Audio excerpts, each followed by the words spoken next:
For over a decade, our energy industry has been targeted by a foreign-funded campaign of defamation to landlock Canada's oil.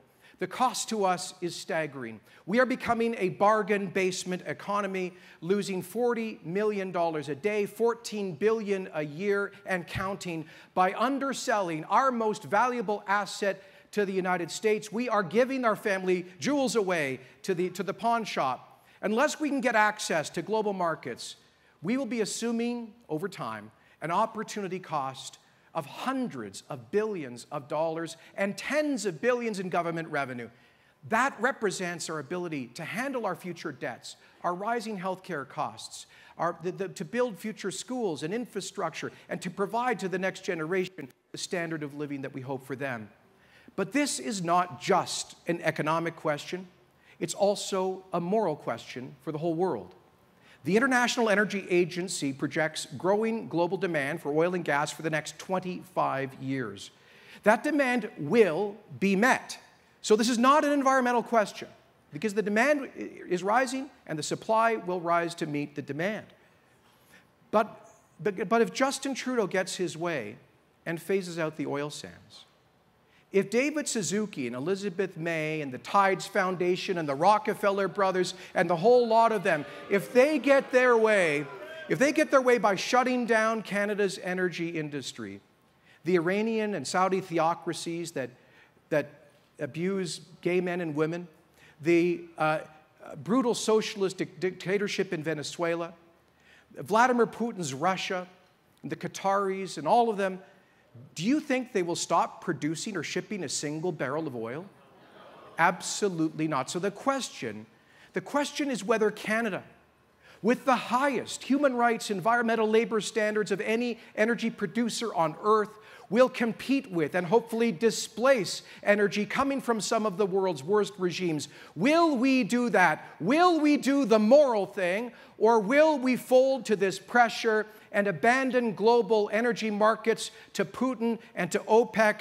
I say the world needs more Alberta energy, and we will fight for that.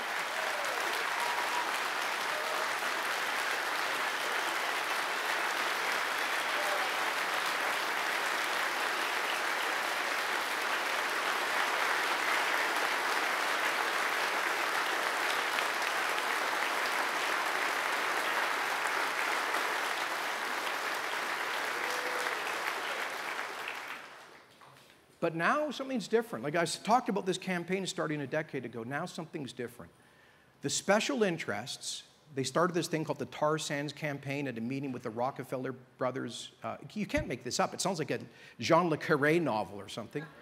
They had a meeting in New York at the Rockefeller brothers' offices in Manhattan 10 years ago. They started the tar sands campaign. And now, though, these special interests attacking our energy industry, they have powerful allies. The most powerful allies, including Justin Trudeau, who canceled the approved Northern Gateway pipeline, who arbitrarily imposed a West Coast tanker ban. By the way, that's just on oil tankers leaving Canada, not the ones coming in or passing by from Alaska.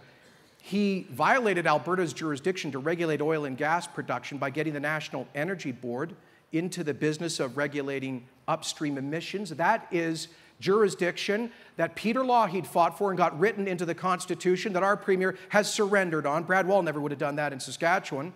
This Prime Minister killed Energy East as a result, and with it the dream of energy independence, meaning that our friends down east are bringing in from tankers, from conflict regimes, foreign oil instead of supporting ethically produced Canadian oil. And then Justin Trudeau surrendered to Barack Obama's veto on Keystone XL, and he has rewarded the BC New Democrats with billions of dollars of transfers while they make a mockery of our Constitution and attack our vital economic interests. I'm not done. Justin has also introduced a bill that gets worse. Justin has also introduced a bill that makes it virtually impossible to get another pipeline approved in the future, and a bill to impose a carbon tax on provinces like Saskatchewan that don't punish their own consumers for the crime of heating their homes and driving to work. So don't forget Don't forget, add up the dots here. This is the Prime Minister who said he wants to phase out the oil sands. That was not a slip of the tongue. For some inexplicable reason, folks, our Alberta, and this is the part I really don't get, our Alberta NDP government has decided to make this Prime Minister their closest ally.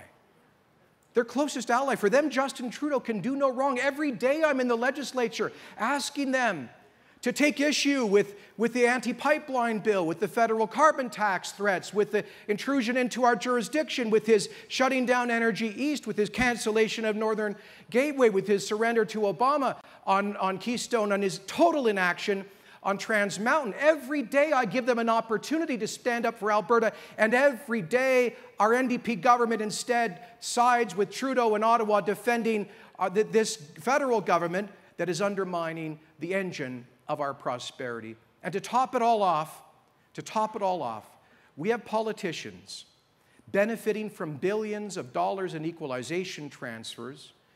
Alberta, we contribute $20 billion a year net through fiscal federalism, and they benefit from that.